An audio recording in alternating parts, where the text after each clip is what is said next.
கர்த்தருக்கு ஸ்தோத்திரம்.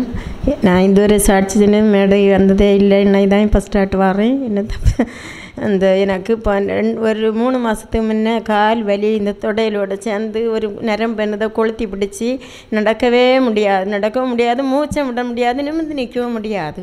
நான் குனிஞ்சு ஸ்டூலில் எல்லாம் பிடிச்சிட்டு தான் பாத்ரூம் வரை போவேன். அப்படி இருந்தால் அதுக்கு முன்னாடியே ஒரு 6 வருஷமாட்டு எனக்கு ஒரே வயத்து போக்கு. ஒரு நாள் நைட்டு கூடுதல் உறங்கவே மாட்டேன்.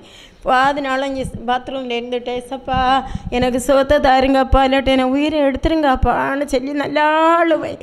அப்படி இருக்கும்போது இப்போ ஒரு நாள் பாஸ்டர்கிட்ட சொல்லி 2 மாதம் ஜெபம் பண்ணினேன். 2 தடவை வந்தேன், ஜெபம் பண்ணிவிட்டு வீட்டுக்கு போனேன்.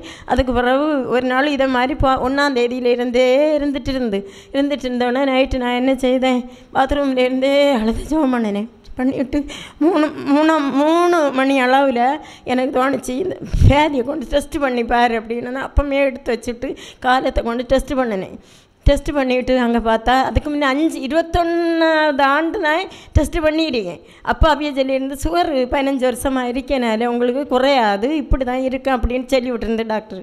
அப்படி இருந்தால் இனி எனக்கு வாழ்க்கை இப்படியாக இருக்கும், நான் ஒரு நல்ல சாரி உடுக்க மாட்டேன், ஒரு நல்ல இது சாப்பிட மாட்டேன், நல்ல வகையாக ஒன்றும் சாப்பிட மாட்டேன், பயந்து ஒரு பழ வகையோ ஒரு இறைச்சியோ ஒரு வகையும் சாப்பிட மாட்டேன். நான் ஆசையாக இருக்கேன், ஆனாலும் சாப்பிட மாட்டேன். கல்யாணம் வீட்டில் வச்சு அது கிடச்சா கூட நான் ஒதுக்கி அடுத்த வீடு கொடுப்பேன்.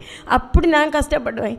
இருந்தாலும் எனக்கு கடவுள் இப்போ எனக்கு ஒரு இந்த பேதியை டெஸ்ட் பண்ணோன்னே டாக்டர்கிட்ட சொன்னேன், நான் இங்கே வந்து தான் சாவுவேன், இனி நான் இருக்கவே மாட்டேன், இப்படிப்பட்ட ஒரு நோயை கொண்டு நான் நடந்து என்னத்துக்கு அப்படின்னு சொல்லிவிட்டு டாக்டர்கிட்ட சொல்லி நல்லா அழுத உடனே அவையே சொல்லியிருந்து அப்படியான்னு சொல்லிவிட்டு இதுவரை அந்த லிஸ்ட் இப்போ ஸ்கேன் பண்ணணும்னு சொன்னாங்க. சொன்ன உடனே நான் என்ன செஞ்சேன், ஸ்கேன் பண்ணினேன். இல்லை ஸ்கேன் பண்ணி கொண்டு வந்தாலும் நீங்கள் ஒன்றும் ஒரு பிரச்சனை இல்லைன்னு சொன்னீங்க, இல்லைன்னு சொன்னேன்.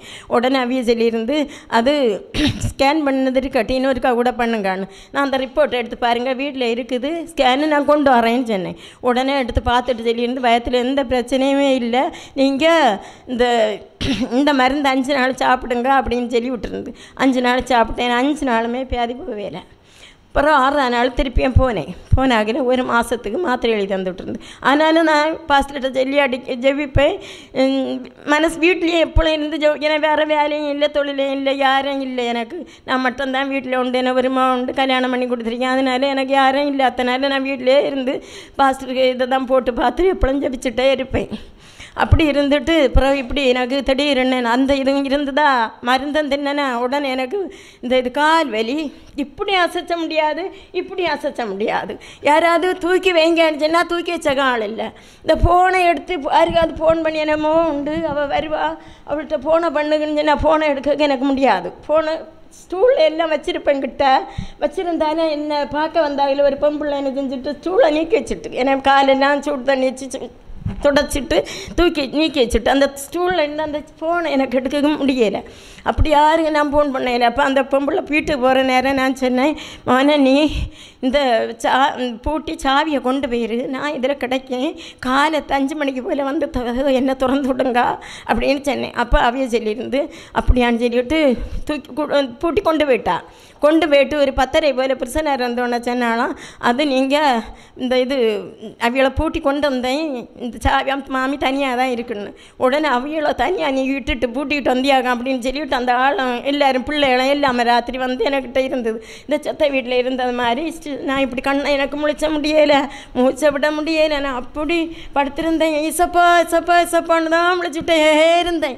அப்படி இருக்கும்போது இப்படி இந்த அழுத உடனே இடையில கண்ணு முழிச்சு பார்க்கேன், அவள் 3 எண்ணம் எல்லாம் அந்த சேர்லேயே இருந்துட்டு மாமி குறையலையா, பாட்டி குறையலையா, இப்படி சொல்லிய நேரம் எனக்கு கரைச்சின்னா தாங்க முடியாது.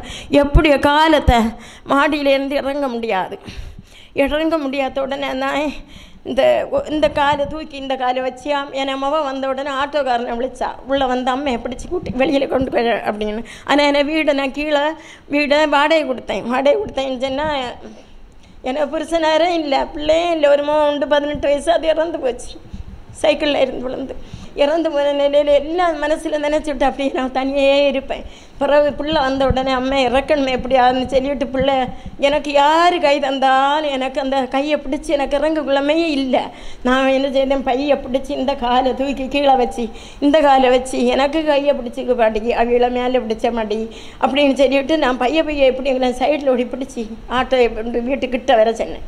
இறங்குச்சுன்னா இறக்கி வீட்டுக்கிட்ட கொண்டு வந்து ஆட்டோக்காரன் கூட்டிகிட்டு போனேன். கூட்டிகிட்டு போய் சாதனாலேருந்து இறக்கையில் ஆஸ்பத்திரியிலேருந்து இறக்காத எனக்கு இறங்க முடியலை. சரி வந்து கையை பிடிச்சி கொண்டு இறக்கி வந்து சொன்னப்புறம் எனக்கு அசைச்சு காலை இப்படியும் வச்ச முடியாது, மூச்சை விட முடியாது, நிமிர முடியாது. பிறகு டாக்டர் வந்து மழையும் பெய்துட்டு இருந்தாலும் அந்த டாக்டர் நினச்சி வந்து என்னை பார்த்துட்டு இந்த இது ஊசியும் போட்டு கையிலையும் ஒரு நேரம் ஊசி போட்டு காலையும் ஒரு ஊசி ஊசி போட்டுட்டு போச்சுண்ணா. அப்போ நான் சொன்னேன், நான் என்ன இனி வீட்டுக்கு கொண்டு போனால் நான் இருக்க மாட்டேன், இந்த மேலே யாருக்கிட மாட்டேன், என்னை மௌளை வீட்டுக்கு கொண்டு விடுங்கன்னு சொல்லிவிட்டு அந்த ஆட்டோக்கார் அவன் மௌளை வீட்டுக்கே கூட்டிகிட்டு போனேன். 3ஆம் நாள் என்னை கொண்டு அந்த பிள்ளை அந்த படுக்கையில் கிடத்திக்கிட்டு அவள் காப்பி தான் போட போனேன். அதுக்கு முன்னே எனக்கு மேலே இருந்து என்னை சுவரோடு அடித்து தள்ளிட்டு ஓடிச்சு. அவளு வீட்டில் தான் செவர்லேண்டு அடித்து தள்ளிட்டு ஓடிச்சு. அப்போ நான் நினச்சேன், ஏதோ பிசாசுக வேலை என்ன நல்லா போட்டு நான் தனியாக இல்லை இருக்கேன், என்ன நல்லா போட்டு தின்னெல்லாம் குடிச்சது அப்படின்னு மனசுக்குள்ளே நினச்சிட்டு இனி பெய்யாச்சு இல்லையா போட்டு நினச்சிட்டு இருந்தேன். ஆனால் போன மாதமும் நான் இங்கே வந்த நேரம் ஒரு அதில் தான் இருந்தேன். ஒரு இப்படி என்னை தடிச்சு சாடி அங்கே போச்சு. கொஞ்சம் பிந்துட்டு கண்ணு லேசாக எனக்கு இதில் வச்சு தான் கண்ணு லேசாக அயர்ந்துட்டு இருந்து உடனே எனக்கு இந்த பயத்தில் இருந்து இவ்வளோ வீதியில் இந்த இவ்வளோ நீளத்தில் எனத்தையும் அங்கே சாடி போச்சு. அப்படி 2-3 இது கண்ட உடனே நான் வீட்டில் போய் சென்னேன். இப்படி நான் ஜோபரையில் அங்கே கோயில் கூட்டத்தில் இருக்க ஜமையாக நான் இப்படி பார்த்தேன் அப்படின்னா சென்னையலா பாஸ்டர்ட்டேன்னு மாமி சென்னையலான்னு கேட்டால் நான் சொன்னேன் செல்லையில் எனக்கு நான் இதுவரையும் அவர்கிட்ட என்னத்தை செல்லு இந்த வயத்து போக்கு எனக்கு பொறுக்க முடியாத கஷ்டத்தில் இதை மட்டும்தான் நான் சென்னேன் அப்படின்னு சொல்லிவிட்டு வந்தேன். அதுக்கப்புறம் இன்னையும் எனக்கு இங்கே வந்து செல்லணும்னு தோணவே இல்லை. அப்புறம் இந்த காலு 3ஆம் நாள் லேசாக இந்த சேரை பிடிச்சி தான் பாத்ரூமுக்கு போவேன். பிடிச்சி இப்போ எனக்கு நல்லா கொஞ்சம் குறைஞ்சிருக்கு. இன்னைக்கும் பஸ்ஸில் இருந்தோன்னே லேசாக அந்த இடம் நேசன் வந்த உடனே ஏசப்பா என்னை வழியில் ஒன்றும் வெக்கப்படுத்தாத கொண்டு போய் சேர்த்துருங்கப்பா. சுகம் இல்லாமல் இருந்ததுன்னா இப்போ கொஞ்சம் கொள்ளலாம் கர்த்தர் கிறிஸ்தவத்தில் ஜபிச்ச பாஸ்டர் ஒரு நாள் ஜெபம் பண்ணுக்கு எடுத்தேன் சென்னை. அப்போ எடுக்கையில் அவர் அதுக்கப்புறம் நானே ஜெபம் பண்ணுவேன். சரி நான் சாட்சியை முடித்தேன்.